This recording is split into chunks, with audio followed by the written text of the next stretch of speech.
Hi, and welcome again to the GEF live series here at the GEF Assembly in Vietnam. Thank you for joining us on the Connect for Climate Facebook page.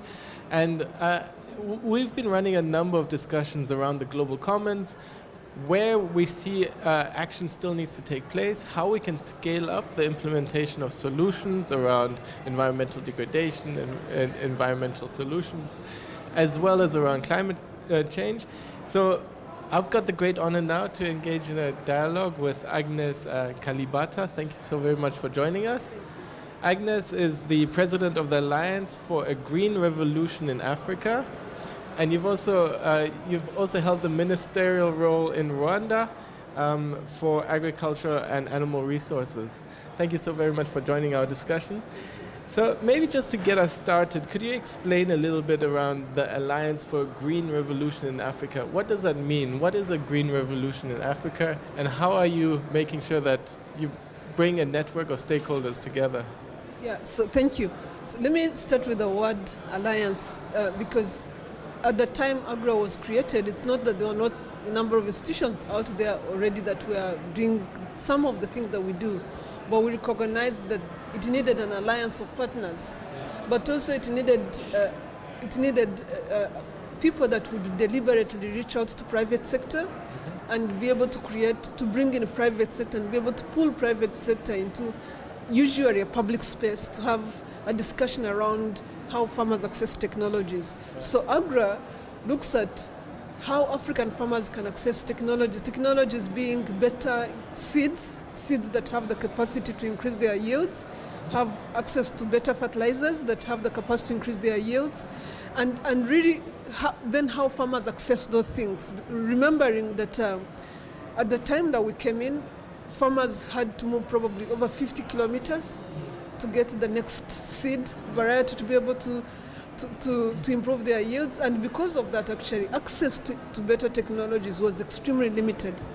So our job was really to say, except the African continent, everybody else has access to good yields and access to yield-improving technologies. How does an institution like, excuse me, we need an institution like AGRA that actually gets to reduce the distance to the farmer. So we came in, one, to ensure that the technologies were available that are locally adapted to that environment, because Africa is such an agroecology, it has such a multiplicity of agroecologies, that to be able to get a variety, say even rice, that works in one agroecology doesn't mean that it will work in another. So AGRA was really recognizing the fact that with the multiplicity of agroecologies, an institution of science that had the capability to draw on the science that could help African countries to actually come up with varieties that are locally adapted in their environments, but also create a system within the private sector that takes this service to the farmer.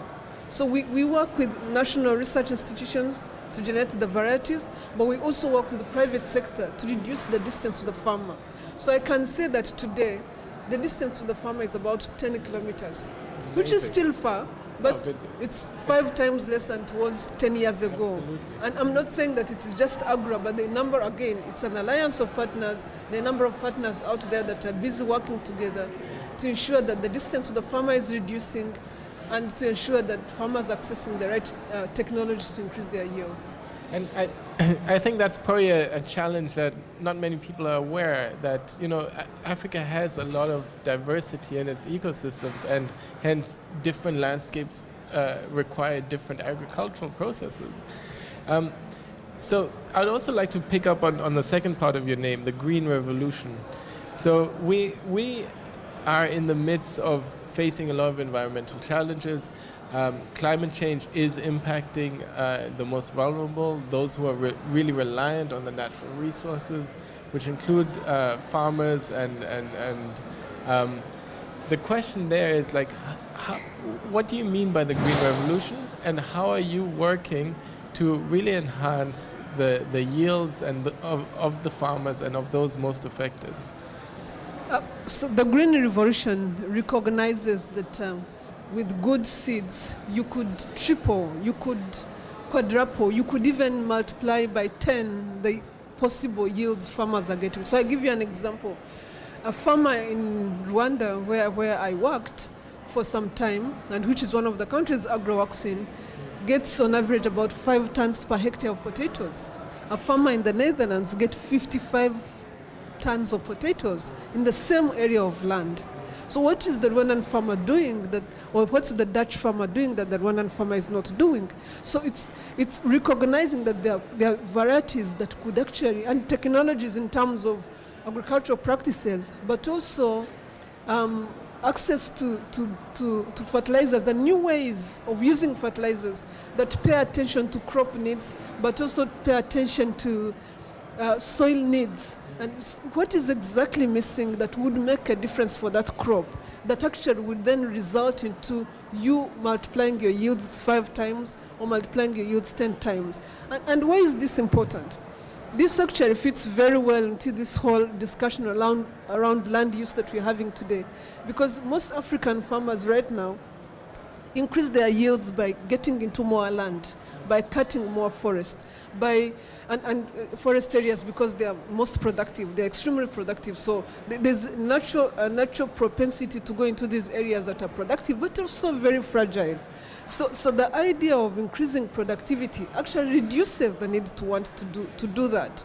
And part of the work we are doing, for example, with the GEF in parts of Kenya, is to work with farmers in fragile ecosystems on the edges of forests to actually increase yields so that they don't see the need to attack the forest to get more yields out of forests. So it's really supporting communities and farmers to enhance the soil health and also use new technologies and ecological processes that really end up enhancing yields of those farmers and thereby drive their economic gain and their interest in staying resident rather than deforesting.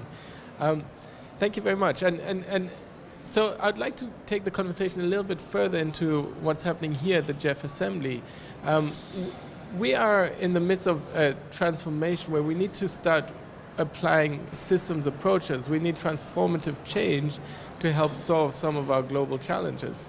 So what is your message for the GEF Assembly, and what do you aim to get out of it over the next 2 days? Yeah. So for me, what I've come to learn from working in a partnership perspective is, again, there are a number of us that are doing so many different things out there.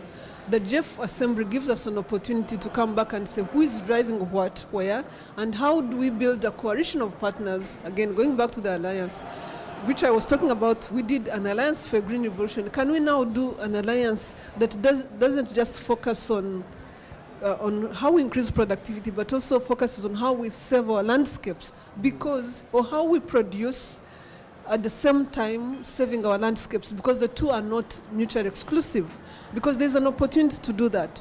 But it's also necessary that we do that because our climates are changing because of the way we are using land.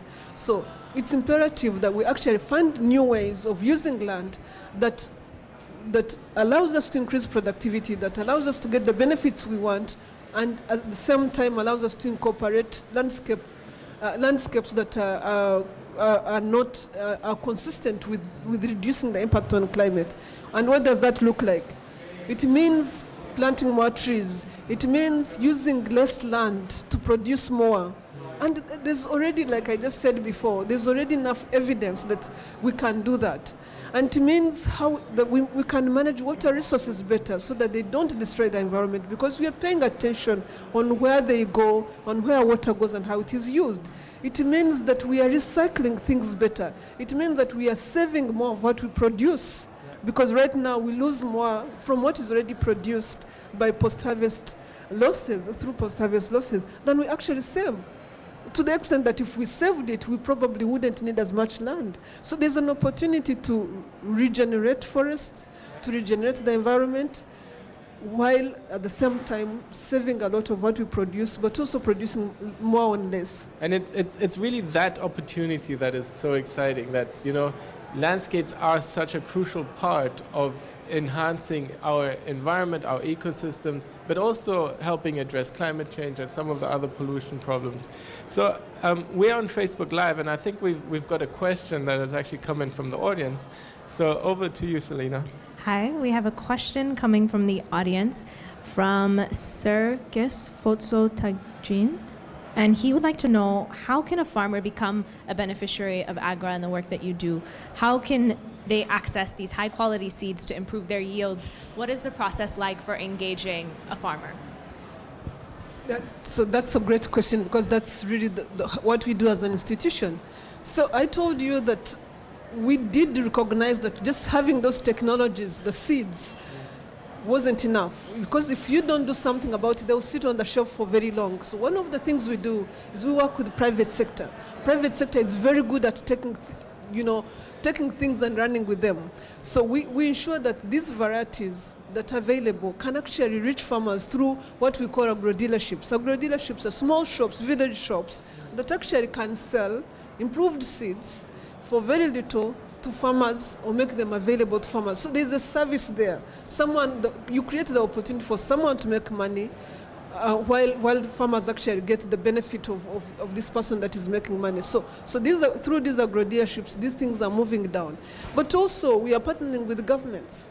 Governments have a huge public good in terms of creating new paths where there is none, creating opportunities where there are none. So we use the public infrastructure also to roll out new varieties where we see the benefit, for example, to impacting nutrition, right? For example, iron fortified beans, in some cases, we've rolled them out through public systems where you want to ensure that the impact is out there faster than if it went through other systems. So there are a number of channels, but I think the bottom line is the relationship between public good, how we get things out there, but also the opportunity where we see the private sector can make money to actually put that through a private sector system, because they can take it to farmers and much more efficiently. Absolutely, and you also said you're active across the African region and in most sub-Saharan African countries. So if a farmer does have a question, they can also reach out to you through your website. And yeah, we are active in a number of countries. We worked with.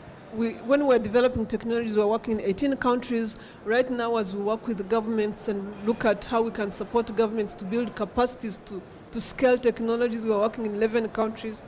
All those countries are on our website.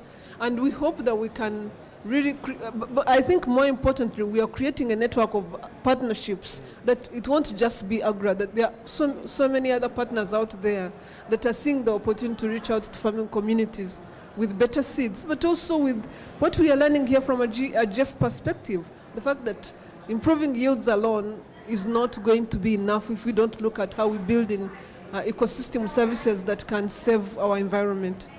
Exactly, and I've picked up on how technology plays a crucial role, that you've got new seed breeds that are also iron fortified, for example, and help society, but also how you manage the fertilizers to integrate the natural capital services.